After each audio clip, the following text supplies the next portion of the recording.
Bible में भजन संहिता की पुस्तक पाई जाती है जिसमें बहुत से भजनों का संग्रह है। ये भजन पवित्र आत्मा की अगुवाई में राजा दाऊद और अन्य लेखकों के द्वारा लिखे गए हैं। आज भी ये भजन हम सबों को प्रोत्साहन प्रदान करते हैं, हमारी आत्मा में एक ऊर्जा प्रदान करते हैं, हमको संदेश देते हैं और परमेश्वर की ओर से हमको बहुत सी प्रेरणा देते हैं। कहीं ना कहीं हमारे हृदयों को स्पर्श भी करते हैं और हमारे जीवनों को प्रेरित करते हैं। उन दिनों में यरूशलेम एक प्रमुख धार्मिक केंद्र था जहां पर परमेश्वर का मंदिर था। लोग लंबी लंबी यात्रा करके विभिन्न पर्वों को मनाने के लिए यहां आया करते थे। उन लोगों को उनकी यात्राओं में भय होता था, डाकुओं का, लुटेरों का। लोगों को भय होता था जंगली जानवरों का, भय होता था मौसम का, शीतलहर का, और इस बात का भी भय होता था कि इन विषमताओं में कहीं किसी की जान ना चली जाए, कहीं जीवन की समाप्ति ना हो जाए। बहुत से यात्री जो पर्वों को मनाने के लिए यात्रा करके यरूशलेम आते थे, वे जानते थे कि संभव है कि वे लौटकर घर वापस ना जा पाएंगे।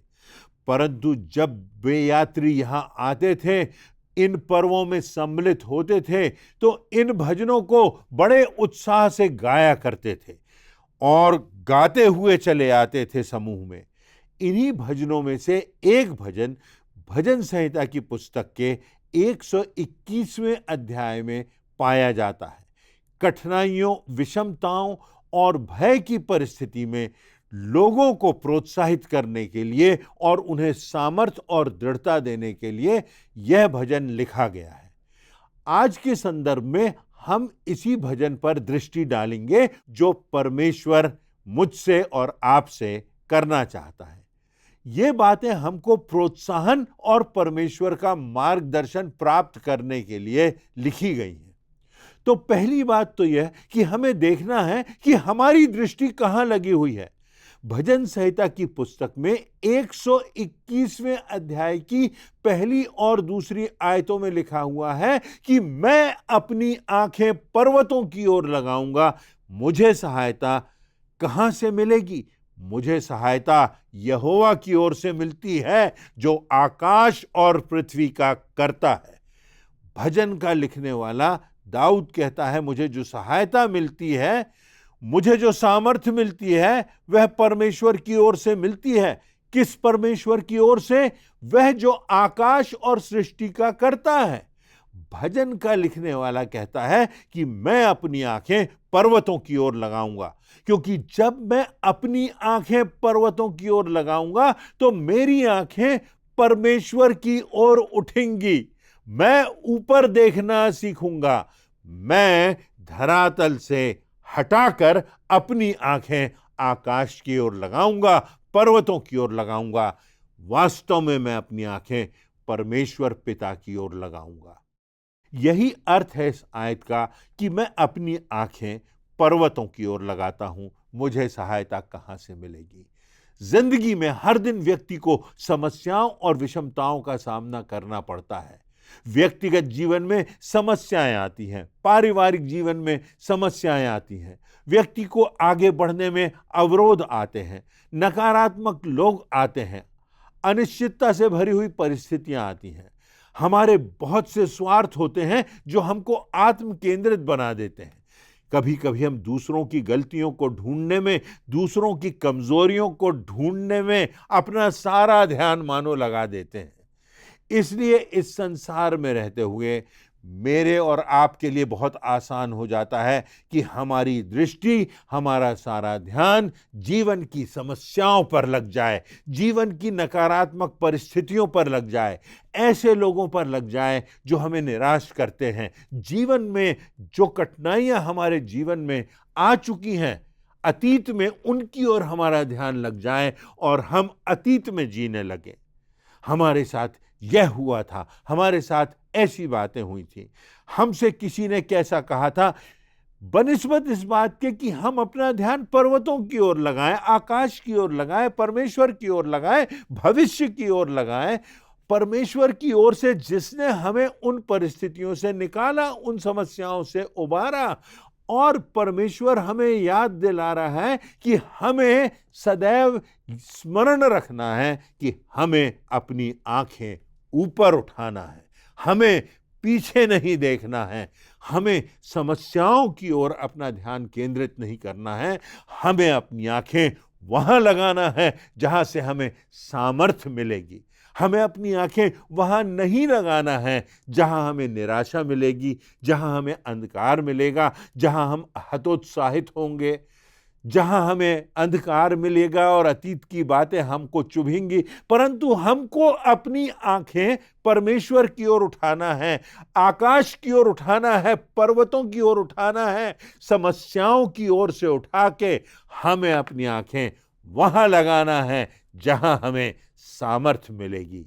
परमेश्वर चाहता है हम अपनी आंखें पर्वतों की ओर लगाएं, हमें सहायता परमेश्वर की ओर से मिलेगी, और जब हम ऐसा करते हैं तो परमेश्वर की प्रतिज्ञा है कि हमें सहायता मिलेगी, क्योंकि वह आकाश और धरती का कर्ता है, उसके पास सारी सामर्थ है। वो हमको इस परिस्थिति से, जटिल परिस्थिति से निकालना चाहता है, हमको निराशावादी मानसिकता से निकालना चाहता है, हमको वह नकारात्मकता से निकालना चाहता है, हमको आकाश की ओर देखने के लिए वह प्रेरित कर रहा है।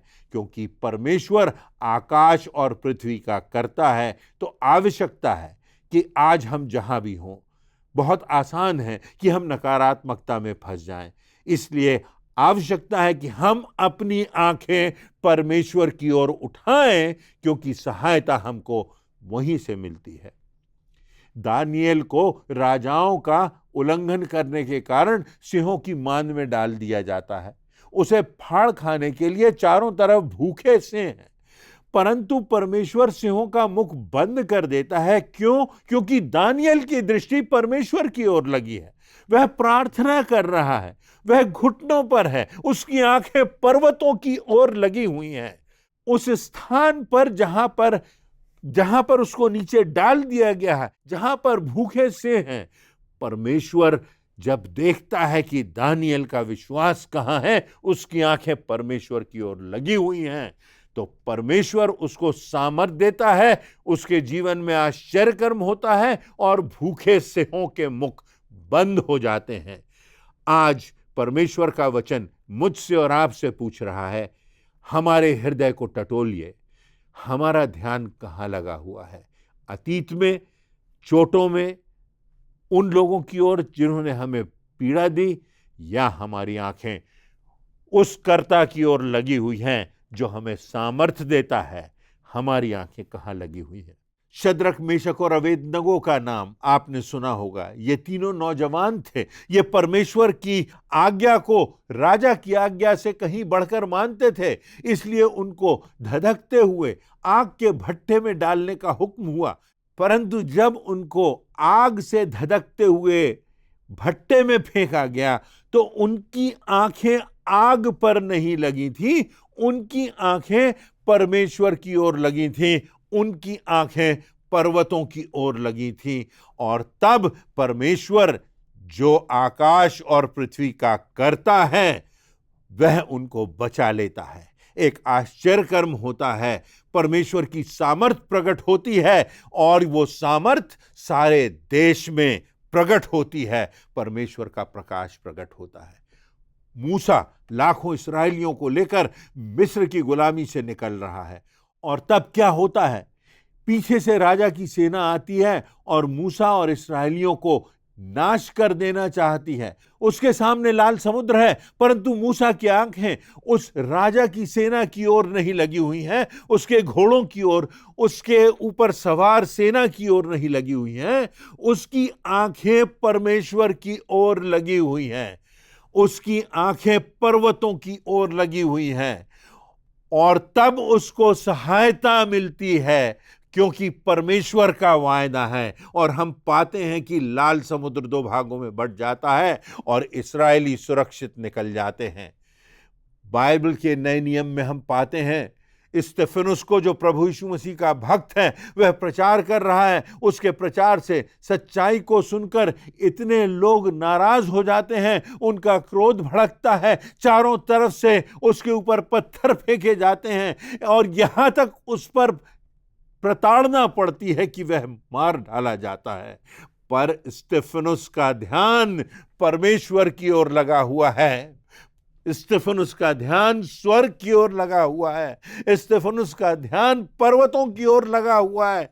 स्तेफनुस का ध्यान परमेश्वर की ओर से लगा हुआ है, क्योंकि वो जानता है कि सहायता परमेश्वर की ओर से मिलती है। और स्तेफनुस प्रार्थना कर रहा है और स्वर्ग के द्वारों को खुला हुआ देख रहा है। एक आश्चर्य कर्म होता है जब हम अपनी आंखें पर्वतों की ओर लगाते हैं, जब हम अपनी आंखें परमेश्वर की ओर उठाते हैं, जब हमको मालूम होता है कि हमको परमेश्वर की ओर से सहायता मिलेगी। सुसमाचारों में पतरस की घटना का वर्णन है। झील में तूफान आया हुआ है, पतरस नाव में है, प्रभु यीशु मसीह लहरों पर चलते हुए आ रहे हैं। पतरस चाहता है कि वह पानी पर चलकर यीशु से मिले, तब उसका ध्यान प्रभु यीशु मसीह की तरफ लगा रहता है और आश्चर्य कर्म होता है। वह नाव से उतरता है, प्रभु यीशु मसीह की ओर चलता है, तब एक आश्चर्य कर्म उसकी जिंदगी में होता है।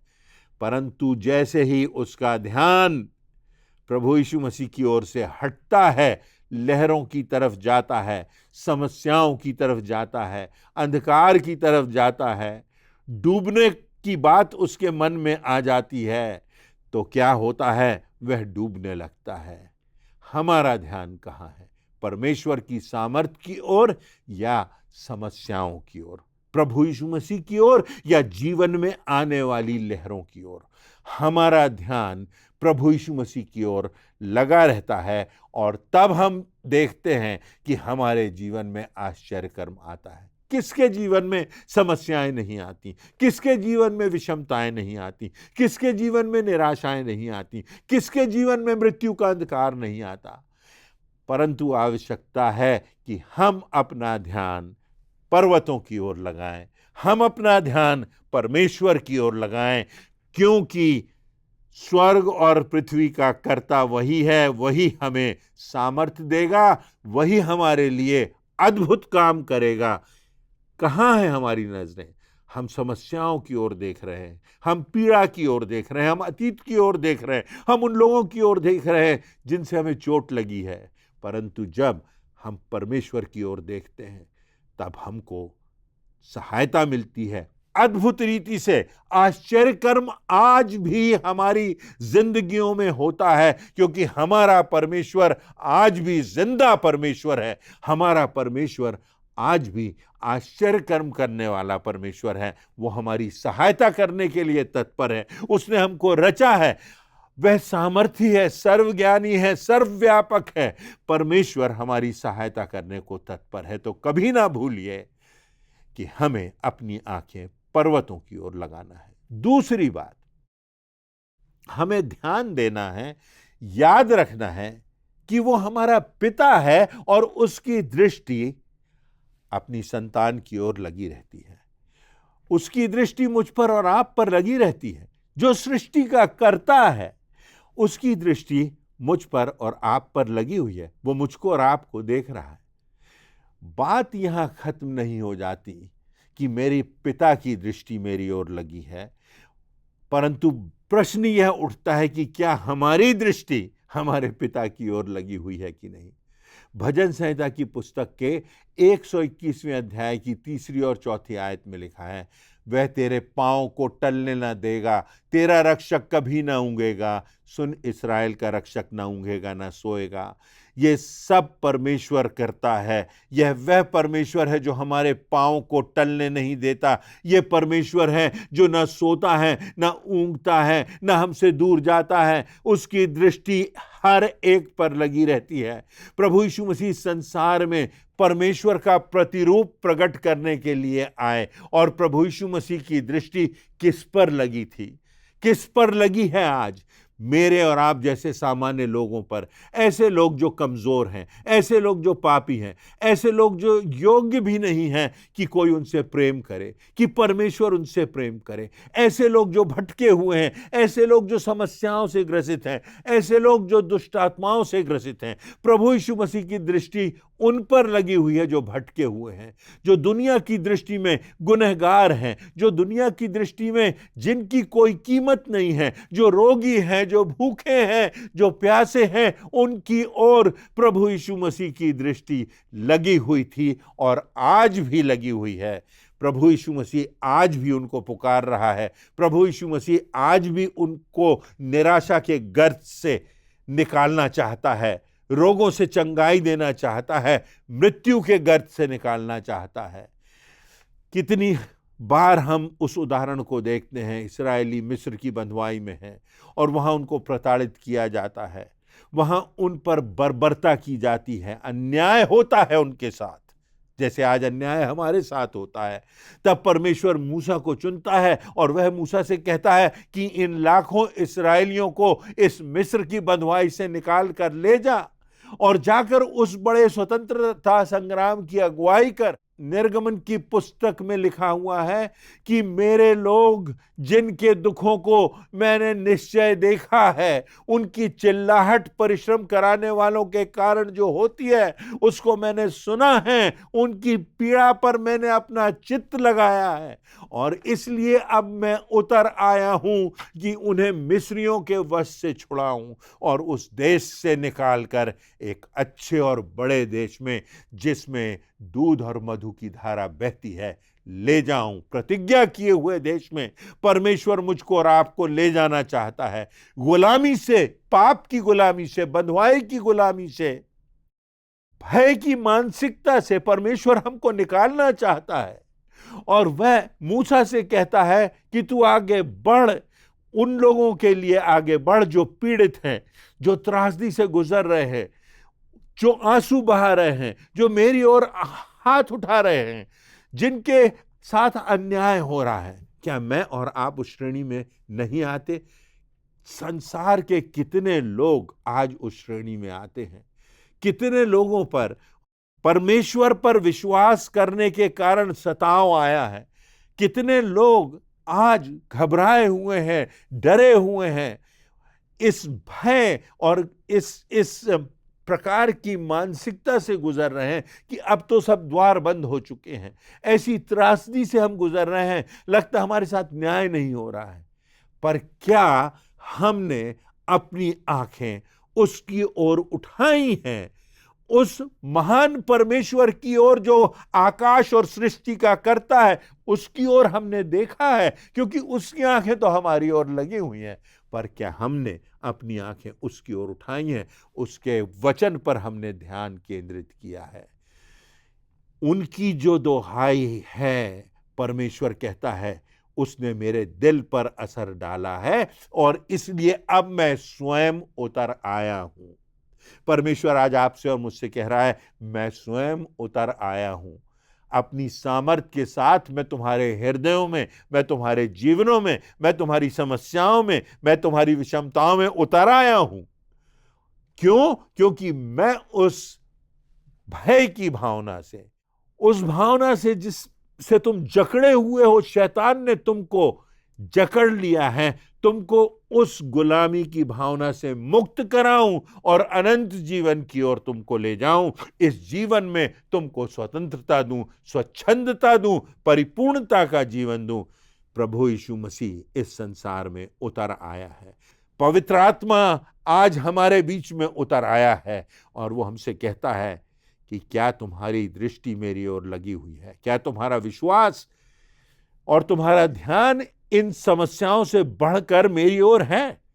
ऐसा परमेश्वर जो हमारी पीड़ा को जानता है, जो हमारे दुख से पीड़ित होता है, जिसको हमारा ध्यान है, ऐसा परमेश्वर जो मुझ पर और आप पर चित्त लगाता है, ऐसा परमेश्वर जिसकी दृष्टि हमारी ओर लगी हुई है, ऐसा परमेश्वर जो उतर आया है, ऐसा परमेश्वर जो हमारा पिता है। कभी ना भूलें, वो पिता आज प्रेम से, आज तरस खाकर हमको देख रहा है यदि हम इस पीड़ा से गुजर रहे हैं, और वो उसका रास्ता निकाल चुका है। उसने प्रतिज्ञा की है, अपनी आंखें पर्वतों की ओर उठाओ, मैं तुम्हारी सहायता करूंगा, मैं तुम्हें आजाद करूंगा, मैं तुम्हें मुक्त करूंगा, मैं तुम्हारे बंधनों को तोड़ दूंगा और मैं तुम्हें स्वतंत्रता दूंगा। मैं तुम्हें उस देश में लिए चलूंगा जहां पर अनंत जीवन है और इस संसार में तुम्हें परिपूर्णता का जीवन दूंगा। तीसरी बात इस भजन में यह है कि मेरे पिता की उपस्थिति मेरे साथ बनी हुई है यदि मैं उसके प्रति आज्ञाकारी हूं। यदि मेरी दृष्टि पर्वतों की ओर लगी हुई है तो मेरे पिता की सहायता भी बनी हुई है, और मेरा पिता मुझसे इतना प्रेम करता है कि वो कह रहा है मैं उतर आया हूं, मेरी सामर्थ उतर आई है। मेरी सामर्थ को तो काम करने दो, और मेरी सामर्थ तुम पर कैसे काम करेगी जब तक ये भय की भावना, ये कुंठा की भावना, ये पाप की गुलामी की भावना तुम नहीं छोड़ोगे। तुम अपने हृदय को इन बातों से मुक्त नहीं करोगे, मुझ पर विश्वास नहीं करोगे। जब तुम मेरे विश्वास से भर जाओगे, जब तुम मेरी उपस्थिति से भर जाओगे, जब तुम्हारा ध्यान मेरी ओर केंद्रित होगा, जब तुम प्रभु यीशु मसीह के रक्त से अपने आप को धो लोगे, जब तुम अतीत से के पापों से मुक्त हो जाओगे, जब तुम इस वर्तमान में जीते हुए भविष्य की ओर देखोगे, अपना ध्यान क्रूस पर लगाओगे, अपना ध्यान प्रभु यीशु मसीह के बहते हुए पंजर पर लगाओगे, जहां से तुम्हें चंगाई मिलेगी, जहां से तुम्हें मुक्ति मिलेगी, जहां से तुम्हें स्वतंत्रता मिलेगी, तब भजन संहिता की पुस्तक के 121वें अध्याय की 5वीं और 6वीं आयतों में लिखा हुआ है, यहोवा तेरा रक्षक है, यहोवा तेरी दाहिनी और तेरी आड़ है। ना तो दिन को धूप से, ना रात को चांदनी से तेरी कुछ हानि होगी। कितना भी अंधकार आ जाए, कितनी भी अनिश्चितता आ जाए, ना तो दिन को धूप से, ना रात को चांदनी से तेरी कुछ हानि होगी। धूप के प्रभाव से, दुष्प्रभाव से, और रात के अंधकार के दुष्प्रभाव से तेरी हानि ना होगी। उसका वचन बताता है, मेरे पिता की उपस्थिति मेरे साथ है, वह मेरी ढाल है, वह मेरे दाहिने हाथ से भी निकट है, वह मेरी सामर्थ है, वह मेरे साथ साथ चलता है। मेरा परमेश्वर प्रभु यीशु मसीह की धार्मिकता से मुझको ढांक लेता है, और मेरा परमेश्वर मुझे वह सामर्थ देता है जिसका आकलन भी हम नहीं कर सकते। परमेश्वर स्वर्ग के सिंहासन पर विराजमान है। प्रभु यीशु मसीह हमारे लिए याचना कर रहा है। उसके पवित्र आत्मा की सामर्थ, जिंदा सामर्थ, परमेश्वर की सामर्थ हमारे साथ साथ है। क्या हम उसके साथ हैं? दाऊद ने जब भजन संहिता लिखा तो उस समय स्वयं अपनी जिंदगी में उसने विषमताओं का एहसास किया था। कई बार दाऊद की हत्या का प्रयास किया गया, परंतु परमेश्वर ने उसको बचाया। जंगल में जानवरों के बीच से वो गुजरा, परमेश्वर ने उसको बचाया। जब वह पाप में, परीक्षा में गिर गया, परमेश्वर ने उसको बचाया, गले से लगाया, उसको एक और अवसर दिया। जब उसने क्षमा मांगी, जब उसने पश्चाताप किया, तब परमेश्वर ने उसको क्षमा किया। और आज भी परमेश्वर हमको क्षमा करने के लिए तैयार है। यदि हम पश्चाताप करते हैं, अपने गुनाहों को मान लेते हैं, स्वीकार कर लेते हैं कि प्रभु यीशु मसीह के रक्त बहाए जाने से और उसके पुनरुत्थान की सामर्थ जो आज हमारे लिए उपलब्ध है, हमको नया जीवन देगी, हमको नया बल देगी, हमको नया प्रकाश देगी, हमको स्वतंत्रता देगी, हमको स्वच्छंदता देगी, हमको प्रेरणा देगी, हमको नया जीवन देगी, और इस संसार के पार हमको अनंत जीवन देगी। तो आइए इन बातों पर हम ध्यान दें, आइए इन बातों की ओर हम देखें और देखें कि किस प्रकार परमेश्वर हमसे प्यार करता है। परमेश्वर हमारे लिए आज भी बाहें पसारे खड़ा है, क्योंकि उसने हमको बनाया है, हम उसकी सर्वोत्कृष्ट कृति हैं, हम उसके बेटे और बेटियां हैं। वो चाहता है कि हम अपनी आंखें उसकी ओर उठाएं। हमने अपनी आंखें अभी तक सांसारिक शक्तियों की ओर, राजनैतिक शक्तियों की ओर उठाई हैं, खुद प्रयास किया है निकलने के लिए, पर हम सारा प्रयास भी करना है और यह देखना है, परमेश्वर तू हमारी ढाल है, तू हमारी चट्टान है, तू हमारा बल है। हम अपनी आंखें तेरी ओर उठाते हैं, क्योंकि सहायता तेरी ओर से मिलती है, छुटकारा तेरी ओर से मिलता है, अनुग्रह तेरी ओर से मिलता है, पापों की क्षमा तेरी ओर से मिलती है, प्रभु यीशु मसीह के द्वारा नया जीवन तेरी ओर से मिलता है। इसलिए आज हम और आप परमेश्वर की ओर देखें, अपनी आंखें अपनी समस्याओं से, अपने अतीत से, अपनी पीड़ाओं से, अपनी चोटों से हटकर, अपनी पीड़ाओं से हटकर परमेश्वर की ओर लगाएं, परमेश्वर के वचन की ओर लगाएं, उसके प्रति आज्ञाकारी बने और हमारा ध्यान परमेश्वर पर केंद्रित हो, क्योंकि वही नया जीवन देगा, वही अनंत जीवन देगा और वही हमारे जीवन में अपनी प्रतिज्ञाओं को पूरा करेगा। तो मैं आज आपको परमेश्वर के वचन से चुनौती देता हूं कि हम परमेश्वर की निकटता में आए। आज भी वो हमको बुला रहा है। प्रभु यीशु मसीह के द्वारा उसने हमको अपने आप को इस संसार में प्रकट किया और प्रभु यीशु मसीह के बलिदान के द्वारा हमारे पापों की कीमत चुकाई और प्रभु यीशु मसीह के पुनरुत्थान के द्वारा मेरे और आपके लिए, सारे संसार के लिए उद्धार का मार्ग खोल दिया। जो कोई प्रभु यीशु मसीह को अपने हृदय में स्थान देगा, परमेश्वर की क्षमा प्राप्त उसको होगी।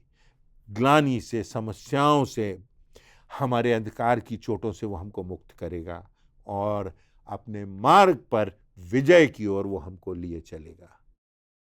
हम अपनी आंखें पर्वतों की ओर उठाएं, क्योंकि हमारा परमेश्वर आज इसी वक्त हमको सहायता करने के लिए तैयार है।